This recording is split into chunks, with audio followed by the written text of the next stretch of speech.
The auditorium lights dimmed just a little, and the low hum of families settling into their seats filled the air. Programs rustled, phones were raised. Proud parents leaned forward, ready to clap at the first sound of their child's name. And in the very last row, near the exit where no one would notice him, a man in a faded blue janitor's uniform quietly took a seat. He removed his cap, smoothed down his hair with nervous fingers, and whispered to himself, "I made it." If you've ever loved someone so deeply that you're willing to stay invisible just to see them shine, this story is for you. And before it unfolds, take a second to like the video, subscribe to the channel, because stories like this remind us that heroes don't always wear medals. A broken bar, sometimes they carry mops and broken hearts. His name was Daniel Carter, 42 years old, a single dad, night shift janitor at the same university whose graduation ceremony he was now attending as a guest, not an employee. For 12 years,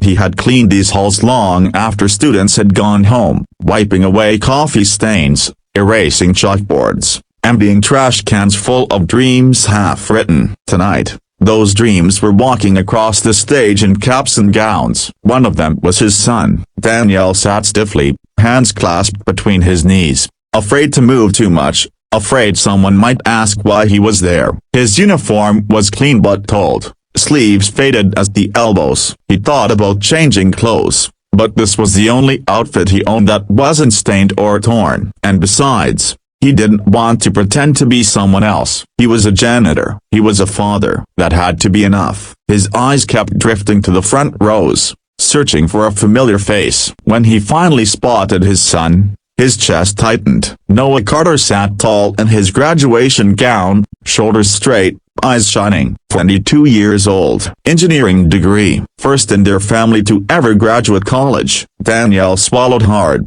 blinking back tears. He remembered when Noah was 5, clutching his hand on the first day of kindergarten, terrified of being left alone. Now here he was, surrounded by applause, ready to step into a world Daniel had only ever cleaned up after. Noah didn't know his father was there. That wasn't an accident. Daniel remembered the night Noah had said, "A broken bar, you don't have to come." Not because Noah was ashamed, but because he was protecting him. "It's during your shift, and I know you'll be tired. I'll see you after, okay?" Daniel had nodded, forcing a smile. Yeah, after. But inside, something had cracked. He had missed too many moments already. Parent-teacher meetings he couldn't attend, birthdays celebrated with late-night cake after work, school plays watched through shaky phone recordings sent by kind teachers. He wasn't going to miss this, even if it meant sitting in the shadows. As the ceremony began, a man in a crisp white navy dress uniform took a seat a few rows ahead of Daniel. His posture was unmistakably straight-backed, disciplined, commanding even at rest. The silver insignia on his shoulders marked him as a captain. A Navy captain at a college graduation wasn't unusual, but there was something about the way he scanned the room, alert yet emotional, as if he were searching for something too. Daniel didn't notice him at first. His attention was fixed on the stage as names were called one by one. Each graduate walked across, shook hands, smiled for the camera. Daniel clapped softly for every student, not wanting to stand out, but when Noah's department was announced, his hands began to shake. He adjusted his sleeve without thinking, the movement exposing a tattoo on his forearm, faded but still sharp enough to tell its story. An anchor entwined with a compass rose. Above it, barely visible now, were numbers and letters. USS Revire 2003. The Navy captain noticed. He froze mid-motion, his eyes locking onto Daniel's arm. His breath caught. Slowly,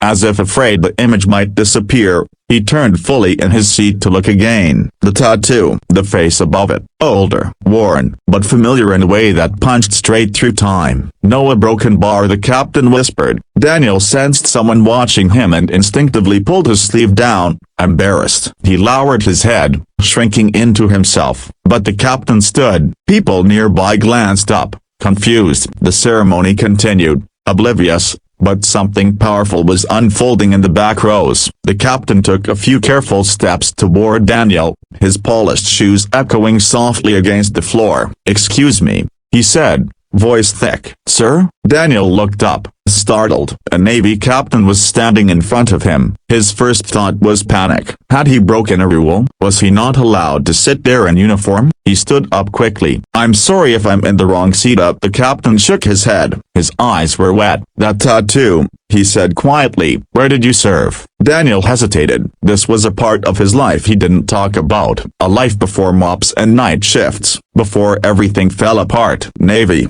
he said simply. "Long time ago." The captain swallowed hard. "USS Revere?" Daniel's heart skipped. He nodded slowly. "Yeah." The captain's composure broke. Tears spilled freely down his face as he reached out, gripping Daniel's arm like a lifeline. "You saved my life." Gasps rippled through the nearby rows. Daniel stared at him, stunned. "Yeah, broken bar. I'm sorry." "Engine room fire," the captain said, his voice shaking. "April 17th. I was a lieutenant, trapped. The alarms were screaming, smoke everywhere. Everyone thought I was gone." He laughed through his tears. "Then you came back for me. You dragged me out when the ceiling was collapsing. You took the burns meant for me." Memories flooded Daniel's mind. Flames, choking smoke, the sound of metal screaming under heat. A young officer unconscious on the floor. A choice made without thinking. He had woken up in a hospital weeks later, his career effectively over, his body scarred,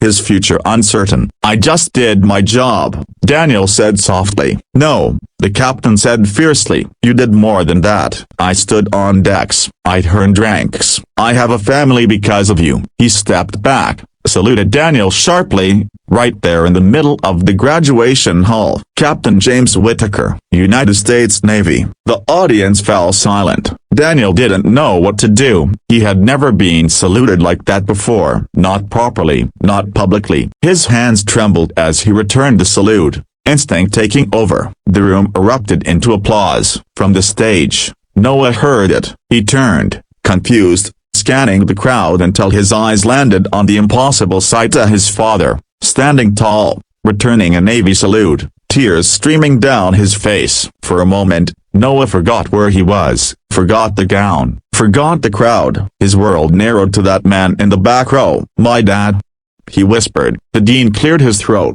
smiling gently. "It seems," he said into the microphone, "that we have just witnessed a graduation of another kind." Captain Whittaker turned toward the stage. "Your father is a hero," he said loudly enough for all to hear. "Not just to me, but to this country." Noah's knees nearly gave out. When Noah's name was finally called, he walked across the stage in a daze. He didn't look at the audience. He looked only at his father. Daniel tried to wave, then stopped, not wanting to embarrass him. But Noah broke protocol. He stepped off the stage, crossed the distance, and wrapped his arms around Daniel in a fierce hug. "I didn't know," Noah whispered, voice breaking. "All this time a broken bar. I didn't know." Daniel held him tightly. "You didn't need to," he said. "My job was to get you here." After the ceremony, people gathered around Daniela, students, parents, faculty, shaking his hand, thanking him. For the first time in years, he wasn't invisible. Captain Whittaker stayed close,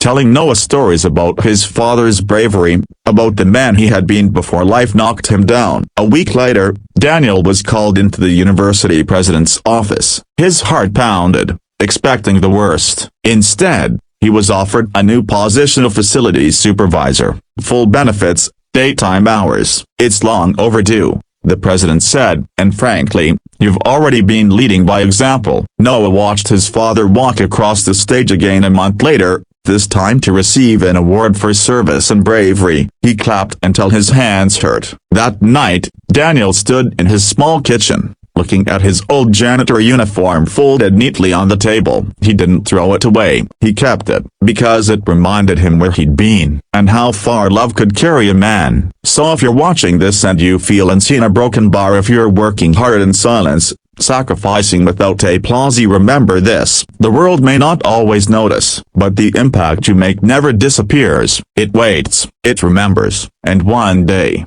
it stands up and salutes you. If this story touched your heart, don't forget to like the video, subscribe to the channel, and share it with someone who needs a reminder that quiet heroes are still heroes.